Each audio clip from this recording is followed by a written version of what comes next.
Хүргье. Өнөөдөр манай цагдаагийн ерөнхий газраас хичээлийн шинжил эхэлж байгаатай холбогдуулаад улсын хэмжээнд хичээлийн шинжил нэгдсэн арга хэмжээ өгдөж байгаа. Тэгээд энэ хичээлийн шинжилтэй холбогдуулаад ерөн Монгол улсад нийс Улаанбаатарт замын хөдөлгөөн хүн нэмэгддэг, энэтэй холбоотой энэ төр зөрчил бас бусад үеэс илүү гарах ийм нөхцөл бүрддэг.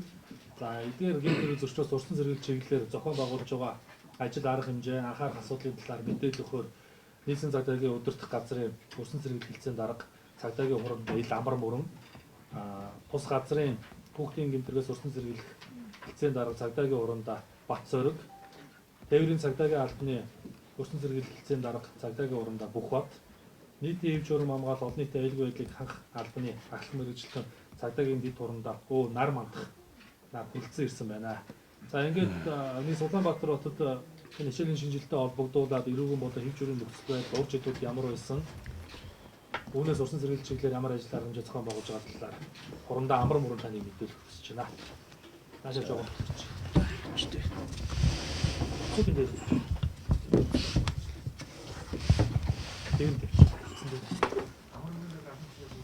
Нийслэлийн цагдаагийн удирдах газрын урьдчилан сэргийлэх хэлцээнд арга, цагдаагийн хурандаа ил амар мөрөн. За сэтгүүлч тав гэдэг энэ өдрийн амар гэрээ. За жил бүрийн 9-р сард энэ Улаанбаатар хотын хөдөлгөөн, иргэдийн хөдөлгөөн бол эрс нэмэгддэг байгаа.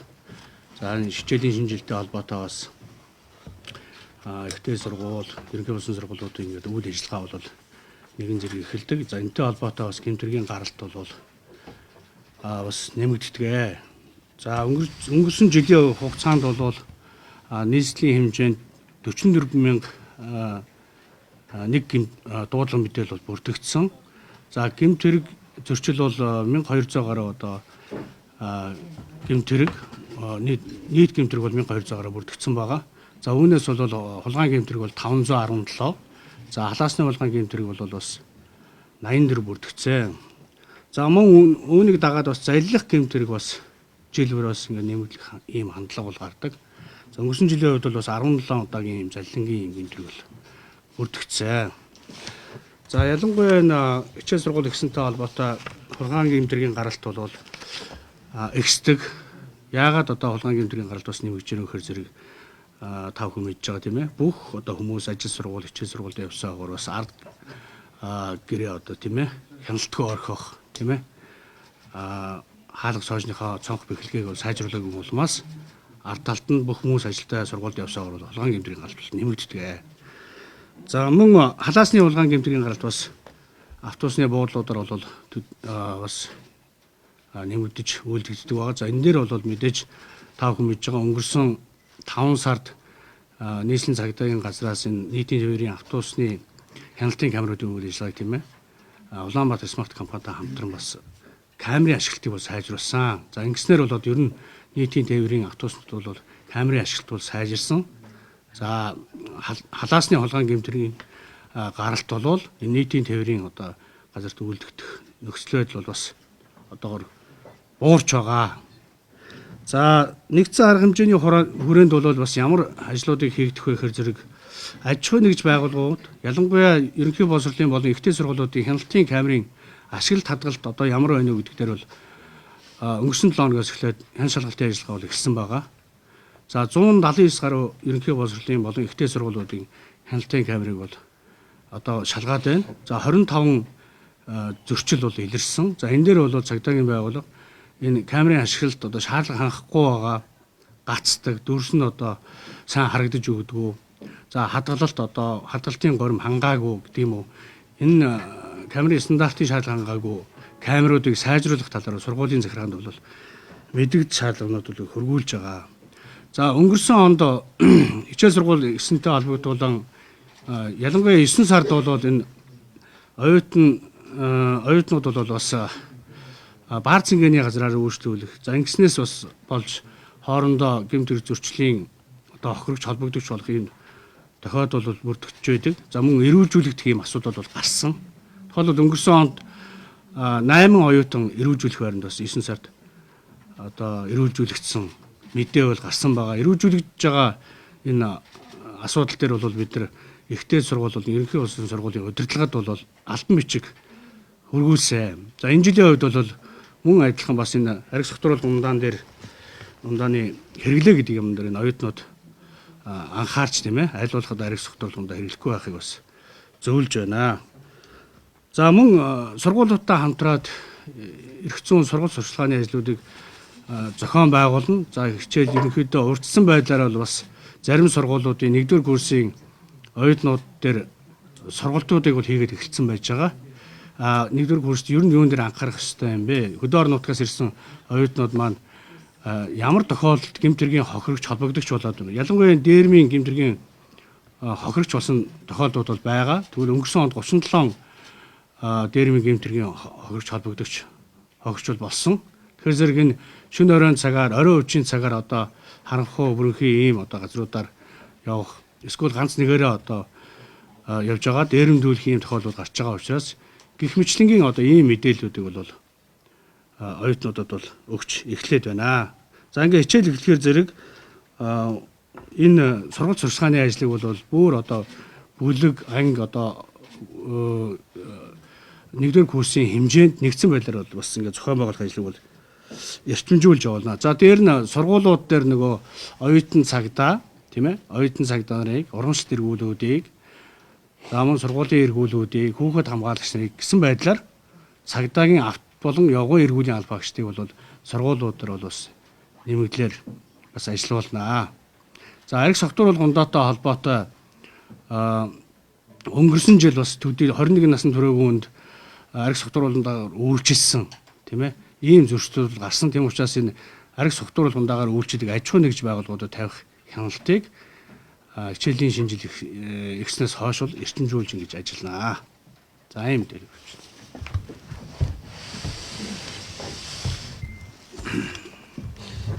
Хичээлийн шинэ жил энэ нэгдсэн арга хэмжээний хүрээнд нийслэлийн цагдаагийн удирдах газрын хүүхдийн хэлтсээс буюу манай хэлтсээс мөн нийслэлийн цагдаагийн удирдах газраас дараах 3 чиглэлд яг ажил эрчимжүүлж ажиллах юм аа. Жаач.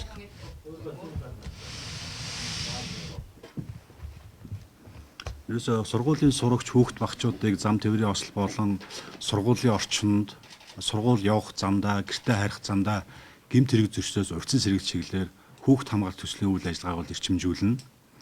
Мөн түүнчлэн скул полиц буюу та бүхний сайн мэддэг сургуулийн эргүүл энэ үйл ажиллагааг ялангуяа хувийн сургуулиуд маань жоохон хангалтгүй байгаа өнгөрсөн жилийн байдлаас харж хагаад улсын сургуулиуд маань скул полицийг бол 100% ажилуулад эргээд хяналт тавиад ажиллаад байдаг хэдий боловч хувийн сургуулиуд маань одоо скул полицийн төслийг хэрэгжүүлэхэд бас жоохон хангалтгүй байгаа. Энэ дээр бид нар хувийн сургуулийн захирлуудтай холбогдох энэ ажлыг эрчимжүүлэх чиглэлээр бол ажиллана.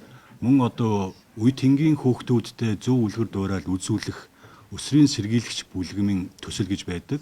Ахлах ангийн хүүхдүүдийн дунд өсрийн сэргийлэгч бүлгэмийг 100% байгуулах, эдгээр хүүхдүүд эрх зүйн мэдлэг мэдээлэл олгох, эдгээр хүүхдүүдээр дамжуулан үе тэнгийн хүүхдүүдэд нь одоо гэмтэргээс урьдчилан сэргийлэх ажлыг эрчимжүүлэх чиглэлээр бас энэхүү хичээлийн шинэ жил арга хэмжээний хүрээнд бол манай газраас бол эрчимжүүлж ажиллах юм аа. Мөн түүнчлэн нийслэлийн цагдаагийн одоо энэ удирдах газрын аль багчдыг болон дүүрэг дээр ажиллаж байгаа хүүхд тарихсан аль багчдыг хүүхэдтэй хэрхэн харилцах уу?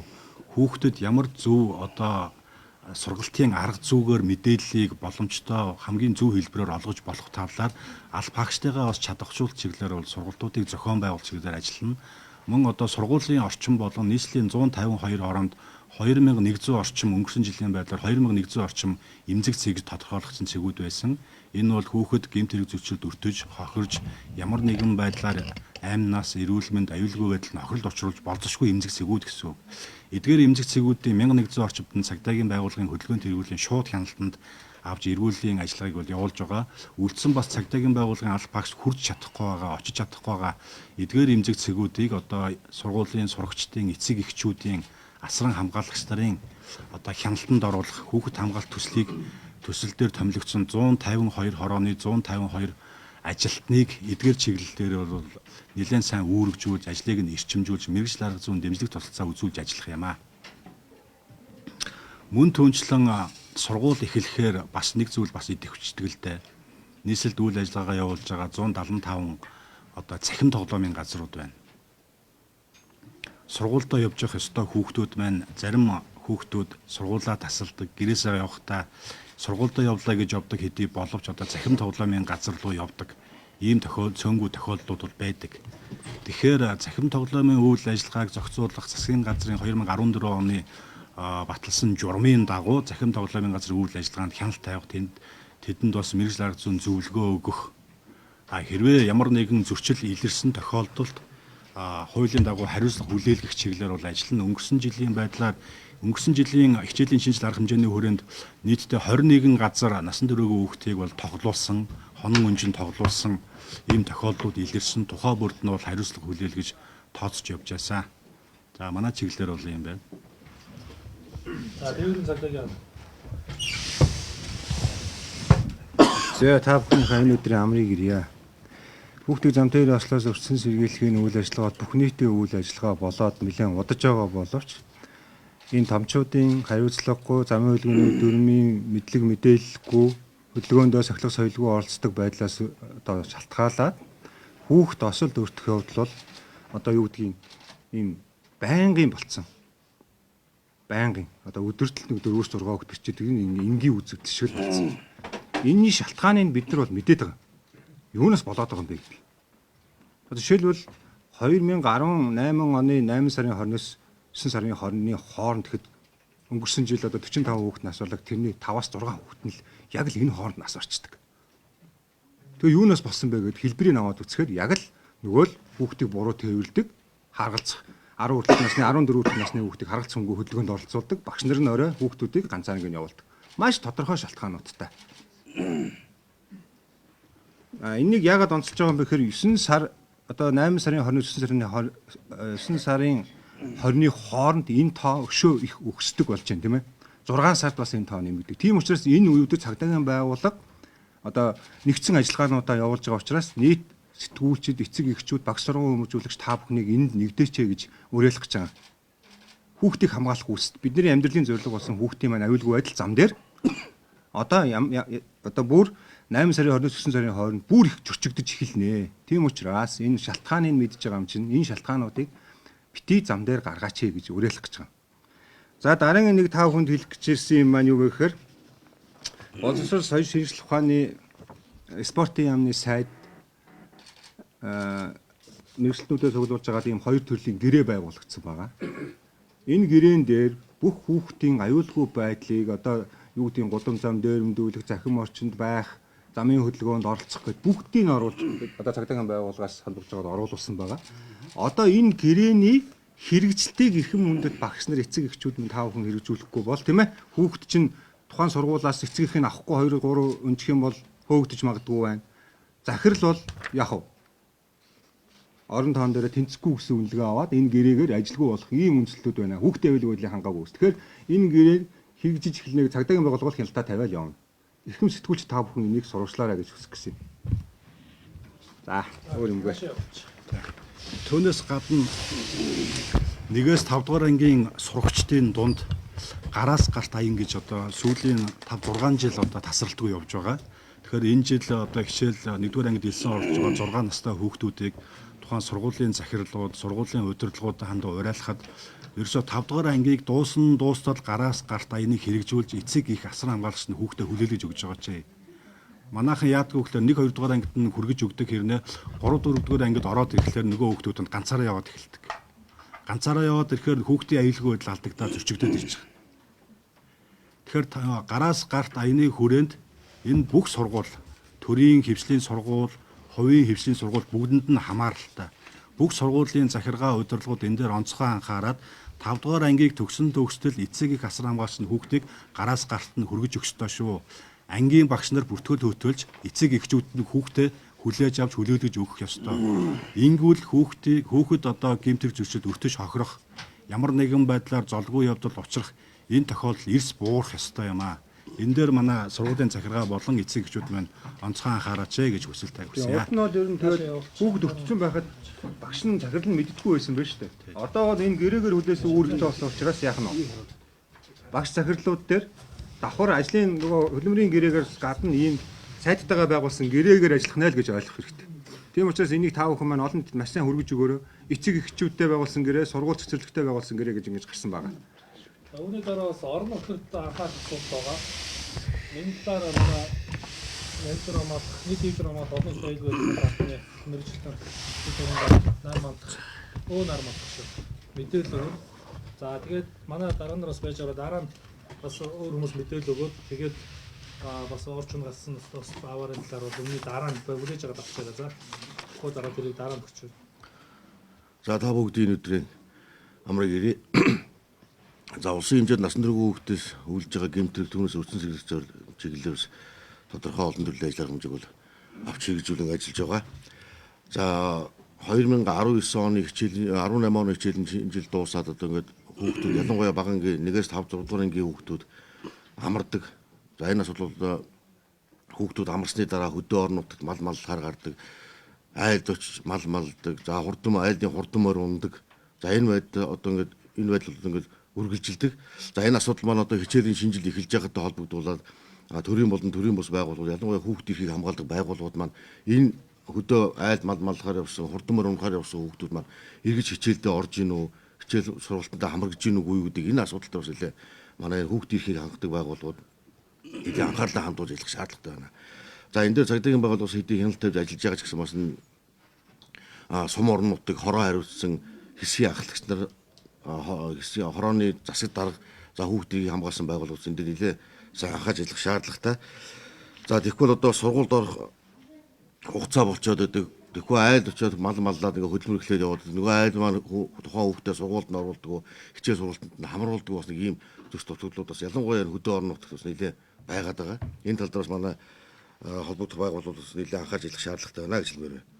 За дараагийн дугаарт нь хичээлийн шинэ жил эхэлж байгаатай холбогдуулаад за нийслэхгүй бас орон нутагч бас мөн хулгайн гэмтрүүд ихсдэг. За ялангуяа хулгайн гар утасны хулгайн гэмтрүүд бас нэлээ ихсдэг байгаа. Энэ дээр бас манай эцэг эхчүүд, сургууль, нийгмийн ажилтан, ерөнхий боловсролын сургуулиуд бас нэлээд сайн анхаарч ажиллах шаардлагатай. Эцэг эхчүүд маань одоо сүүлийн үед нөгөө хүүхдүүдэд бас үнэтэй за ухаалаг утаснууд авч өгдөг болсноос хойш одоо ингээд хүүхдүүд маань энэ төрлийн одоо гэмтэргийн хохирогч холбогдож болох одоо ийм нөхцөл байдал нэлээд үүсэх хандлагатай болчиход байна. Ийм учраас одоо сургуулиас тавьж байгаа боловсрол соёлын ухааны яамнаас тавьж байгаа шаардлагын дагуу одоо тоочтой утас буюу одоо нэг ухаалаг утаснаас татгалж тоочтой туршлуутай утсыг бас хүүхдүүдэд авч хэрэглүүлээч гэж бас ингээд цагдаа бол бас хүсэж байна. За баярлалаа. За нийслэлийн энд түрүүний халаасны хулгайн гэмтрийн гаргалтын талаар байна. Одоо Улаанбаатар смарттай хамтраад нөгөө камержуулах ажлыг зохион байгуулсан байна шүү дээ. Одоо дахиад бид нар нийслэлийн цагдаагийн байгууллага энэ Улаанбаатар смарттай компанитай хамтраад Солонгос руу энэ 20 мянган шиг нэг автобусны нэг картн дээр энэ халаасны хулгайн гэмтрээс орсон сэргийлэх сэрэмжлүүлэг мэдээллийг ингээд картн дээр нь оруулаад 20 мянган ширхгийг хэвлүүлээд ингээд иргэдтэй бас энэ карт худалдаалах цэгүүдээр энийг зохион байгуулад явж байгаа. Тэгээ энийг бас иргэдтэй бас мэдээлэлээд ингээд энэ карт худалдаж аваа гэдэг бас хэлмээр байна. За баярлалаа. За нийслэлийн цагдаагийн удирдах газрын дээд бөгөөд захиргаа удирдлагын газрын дарга нямдаад байгаа юм шиг байна. Та тийшээ гараад байж байгаа. Хөө дарга байж байгаа.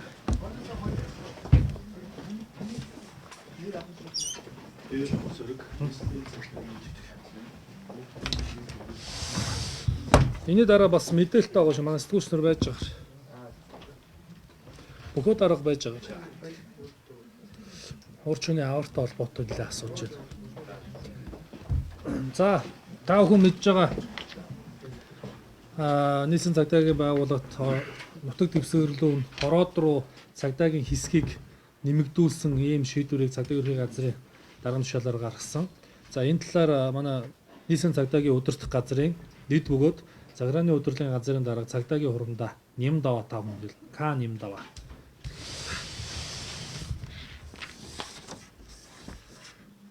За та бүхэн энэ өдрийн амрыг ирж мэдчихлээ. За хууль зүйн дотоод хэргийн сайдын 2019 оны 8 дугаар сарын 8-ны өдрийн А108 дугаар тушаалаар нийслэлийн цагдаагийн газрыг нэршлиг өөрчилж нийслэлийн цагдаагийн удирдах газар болсон.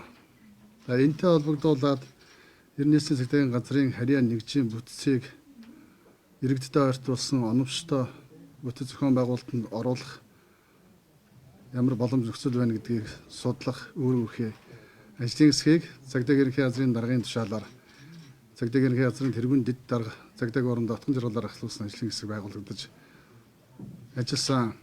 За энэ ажлын хэсэг ер нь нийслэлийн цагдаагийн газрын харьяа нэгж тэр дундаа одоо дүүрэгдэх цагдаагийн байгууллагын одоо нэгжийн бүтэц ямар хувь зохимжтой албаагчдын ажлын ачаалал мөн давхарл хийдэл за энийг бол тэнцвэртэй байдлыг хэрхэн хангаж болох уу гэдэг талаар судалгааны ажлуудыг хийсэн. Судалгаа хийхдээ цагдаагийн байгууллагын яг одоо нэгжлэр үр гүйцэтгэж байгаа албаагч нэгүрийн саналыг авах ажлыг бас зохион байгуулсан.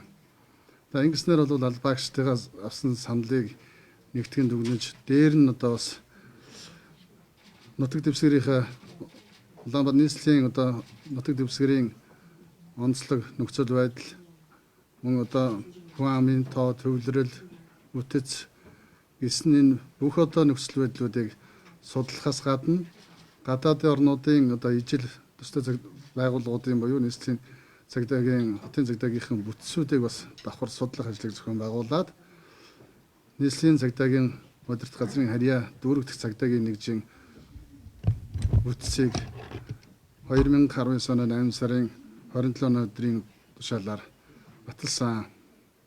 За энэ бүтцийг хэрхэн яаж хийх үү гэдэг дээр энэ дээр бол судалгааны ажил хийхдээ давхар бас хууль эрхцэн үндэслэл юу байна уу гэдгийг бас үзсэн. За мэдээж энэ бас альва шийдвэр гаргахад бол хууль зүйн үндэслэлийг нь голлож анхаарах хэрэгтэй. Монгол Улсын засаг захиргааны нутаг дэвсгэрийн нэгжлэлийн удирдлагын тухай хуулинд бол Монгол Улсын нутаг дэвсгэр байгууллагын одоо тогтолцоог бол аймаг нийслэлэн дүүрэг хороод гэсэн бүтцтэйгээр байдаг. За эндээс улбаалаад цагдаагийн албаны тухай хуулинд бол цагдаагийн байгууллагын тогтолцоог цагдаагийн байгууллага нь цагдаагийн төв байгууллага түүний харьяа алба нэгж нутаг дэвсгэрээр хариуцсан цагдаагийн байгууллагаас бүрднэ гэж заасан. За дээрээс нь гэмтгэрээс урьдчилан зэрэглэх тухай хуулинд харьяа нутаг дэвсгэртэй гэмтэрэгтэй тэмцэх урьдчилан зэрэглэх ажлыг нэгсэн төлөвлөгөөтэйгээр зохион байгуулахаа шаардлагатай гэсэн ийм заалтууд байдаг. Энэ хуулиудыг үндэслэл болгож энэнийг одоо хэрэгжилтийг хангах зорилгоор одоо энэ нутаг дэвсгэр хариуцсан цагдаагийн байгууллага буюу дүүргийн цагдаагийн хэлтсийн бүтцийг гаргасан юм аа. За энэ бүтэцэд нь шилжүүлснээр ямар үр дүнд хүрэх вэ гэдгийг урьдчилсан байдлаар та бүхэнд бас хүрэх боломжтой нөхцлүүдийг нь танилцуулъя. За нутгийн өөрөө удирдах ёсны байгууллага буюу дүүргийн иргэдийн төлөөлөгчдийн хурал засаг даргатай бол нэг бодлогоор харилцаж ингэснээр гэмтгэрэгдээс урьдчилан зэрэглэх хуулийг хэрэгжүүлэх өөрөөр хэлбэл харьяа нутаг дэвсгэртэй гэмтэрэгтэй тэмцэх урьдчилан зэрэглэх ажлыг нэгсэн төлөвлөгөөтэйгээр зохион байгуулах нь нөхцөл бүрдэж байгаа юм аа. За мөн ажлын байрны давхарл хийдлийг арилгаж албаагчдын ачааллыг тэнцвэржүүлэх хэлтсүүдийн үйл ажиллагааг харилцан уялдаа холбоог сайжруулах боломжтой болж байгаа. За энэ бүтц дээр нэг онцлог нь юу гэхээр дүүргүүдийн цагдаагийн нэгжүүд дээр нийтдээ бол 16 хороог шинээр 16 хэсгийг шинээр нэмж байгуулсан. Өмнө нь бол 17 хэсэг байсан. Зарим хороод нь бол хэсгүүдэд харьяалагддаг. Ингээд нийтдээ 33 хэсэг байгуулснаар цагдаагийн байгууллагын ажил үйлчлэгийг иргэдэд ойртуулж хүртээмжийг нэмэгдүүлэх боломж бүрдэж байна гэж байна. За энэ бүтцийг хийхдээ энэ тэр шинээр хэсэг байгуулах энэний ажлын оронтой зохион байгуулалтыг хэрхэн яаж зохион байгуулсан гэхээр цагдаагийн ерөнхий газрын болон нийслэлийн цагдаагийн удирдах газрын удирдлагын бүтцээс нийтдээ 52 оронтойг дүүргийн нэгжид шилжүүлсэн. За ингэснээр бол цагдаагийн байгууллагын үндсэн чиглэл үүрэг болох гэмтэрэгтэй тэмцэх нийтийн хэмжээний сахиулга мөн дээд дурдсан тэр гэмтэрэгээс урьдчилан зэрэглэх хуулинд заасан үйл ажиллагааг иргэдэд ойртуулж хүртээмжийг нэмэгдүүлэх энэ боломжийг нь бас бүрдүүлсэн гэж үзэж байгаамаа.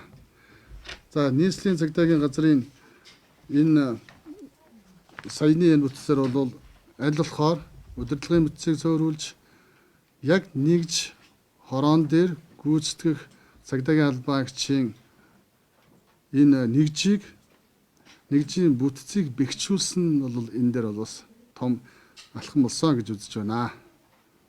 Энэ дээр бол хэвлэл мэдээллийн хэрэгслүүдээр бол зарим мэдээлэлүүд бас гаргасан байгаа. Энэ нь бол одоо нийслэлийн цагдаагийн газар 17 хэллээс төвийнхээ Улаанбаатар хотын хэмжээнд 14 хэлцтэй байгаа. Энэ бүтц нь бол хэвээрээ явж байгаа. Энэ дээрээ нэмж одоо хэсгүүдийг бүх хороолуудыг бол ингээд хэсэгт хуваарласнаар бас хороо болгоно одоо удирдлагын нэг бүтцийн багийн системд орж за энэ иргэдийн эрх ашигыг одоо хангах нөхцөл нь бүрдэж иргэд цагдаагийн одоо хамтын ажиллагаа ойртон нэгтрэх ийм ач холбогдолтой гэж удирдлагын зүгээс үзсэн. Мэдээллийг танилцуулсан. За нэмнүүд орохт баярлалаа. За та бүхэн одоо урьдчилан үйлдсэн дэргийн талаар бол манай тээврийн цагдаагийн албаны урьдчилан зэрэглэлийн дарга гадаад байж байгаа. Үлдсэнд баярлалаа. За манайхан төр байж байгаараа. Өнөөдөр унтраадсан уу те. 9 дугаар сарын сүүл